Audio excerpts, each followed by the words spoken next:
గులాబీ పార్టీలో అసలేం జరుగుతోంది? ఒకప్పుడు జిల్లా పర్యటనకు కవిత వస్తున్నారంటేనే ఘన స్వాగతం పలికిన బీఆర్ఎస్ నేతలు ఇప్పుడెందుకు ముఖం చాటేస్తున్నారు? కవిత పర్యటనలో పాల్గొంటే అధిష్టానం సీరియస్ అవుతుంది అన్న భయమా, లేదంటే మరేదైనా కారణం ఉందా? ఓవైపు కార్ పార్టీ ఎమ్మెల్సీగా కవిత కొనసాగుతున్న గులాబీ నేతలు అంటి ముట్టనట్లుగా వ్యవహరించడం వెనుక మతలబేమైనా ఉంటుందా? అసలేంటా మ్యాటర్? Let's watch.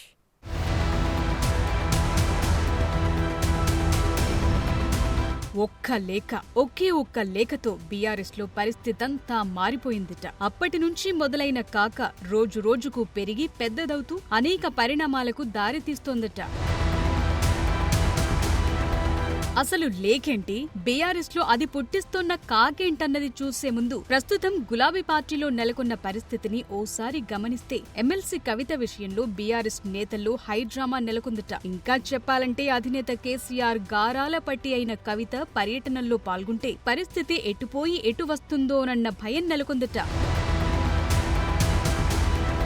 నిజానికి బీఆర్ఎస్ లో వివిధ పదవులు నిర్వహించారు కవిత. ప్రస్తుతం పార్టీ తరపున ఎమ్మెల్సీగా కొనసాగుతున్నారు. అయితే గతంలో ఎప్పుడైనా కవిత జిల్లా పర్యటనకు వస్తున్నారంటే చాలు గులాబీ పార్టీ నేతలు చేసే హడావిడి అంతా ఇంతా ఉండేది కాదనే చెప్పాలి. దగ్గరుండి స్వాగతం చెప్పటం మొదలు ఆమె నోటి నుంచి ఎలాంటి ఆదేశాలు వస్తాయని ఎదురు చూసేవారట గులాబీ నేతలు.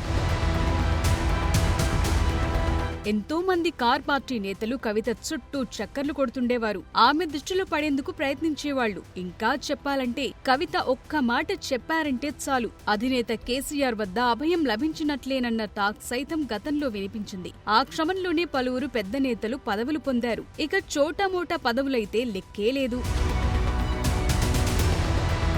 కానీ ఇప్పుడు మాత్రం సీన్ మారిందనే టాక్ పార్టీలోనే వినిపిస్తోందట. ఎమ్మెల్సీ కవిత చేపడుతోన్న కార్యక్రమాల్లో పార్టీ శ్రేణులు మినహాయిస్తే పేరున్న నేతలెవరూ పెద్దగా పాల్గొనటం లేదనే టాక్ క్యాడర్ నుంచే వినిపిస్తోంది. అంతేకాదు ఇదంతా గమనించిన కవిత పార్టీ నాయకులతోనే ఈ విషయం అన్నారట. అయితే ఇక్కడే కొన్ని ప్రశ్నలు తలెత్తుతున్నాయి. గతంలో కవితతో కలిసి నడిచేందుకు పోటీ పడిన నేతలు ఎందుకు ముఖం చాటేస్తున్నారు? ఆమె పాల్గొన్న కార్యక్రమంలో పార్టిసిపేట్ చేసేందుకు పోటీ పడిన వారు ఇప్పుడెందుకు పక్కకు తప్పుకుంటున్నారు అంటే వినిపించే మాట ఒక్క లేఖ.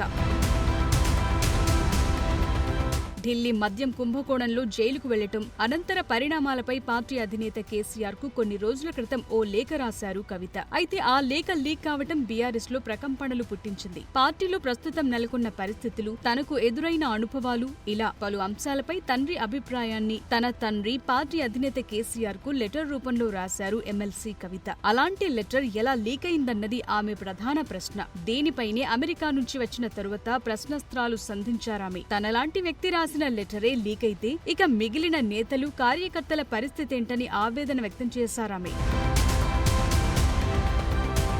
ఇక్కడితో ఆగలేదు ఎమ్మెల్సీ కవిత. గులాబీ బాస్ కేసీఆర్ దేవుడే కాని ఆయన చుట్టూ దెయ్యాలున్నాయంటూ ఆరోపించారామె. వాళ్ల వల్లే పార్టీకి నష్టం జరుగుతోందని మండిపడ్డారు. ఆమె చేసిన ఈ కామెంట్లు బీఆర్ఎస్ లోనే కాదు తెలంగాణ రాజకీయాల్లో ప్రకంపనలు పుట్టించాయి. కవిత లేఖ కాక పుట్టించడంతో పార్టీ తరపున స్పందించారు బీఆర్ఎస్ వర్కింగ్ ప్రెసిడెంట్ కవిత సోదరుడు కేటీఆర్. పార్టీలో అంతర్గతంగా నెలకొన్న విషయాలను ఇంటర్నల్ గా మాట్లాడితేనే మంచిదని అభిప్రాయపడ్డారు. ఏ స్థాయిలో ఉన్న నేతలైనా బహిరంగంగా మాట్లాడటం కరెక్టు కాదని చెప్పుకొచ్చారు కేటీఆర్.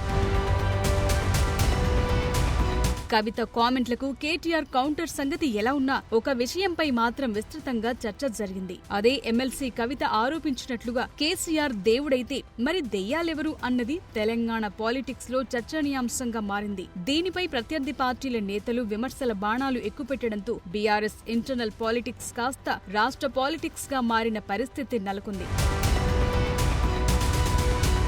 ఇక అప్పటి వరకు ఇంటర్నల్ గా సాగిన విభేదాలు కవిత లేఖ లీక్ వ్యవహారం నుంచి రచ్చకెక్కాయి. దీనికి కేటీఆర్ కామెంట్లు జతకావటంతో పార్టీకి చెందిన సీనియర్లు, బడా నాయకులు ఎందుకొచ్చిన తంట అని మౌనం వహించారట. దేనికి తోడు పార్టీ తరపున ఎమ్మెల్సీగా ఉన్న కవిత మాత్రం జాగృతి తరపున తన కార్యక్రమాలు చేపడుతూ పోతున్నారు. జాగృతిలోకి వచ్చిన వారికి కండువాలు కప్పటంతో పాటు తాను స్వయంగా బీసీ రిజర్వేషన్లు, బనకచెర్ల వివాదం సహా మరికొన్ని అంశాలు ప్రస్తావిస్తూ ముందుకు సాగుతున్నారు.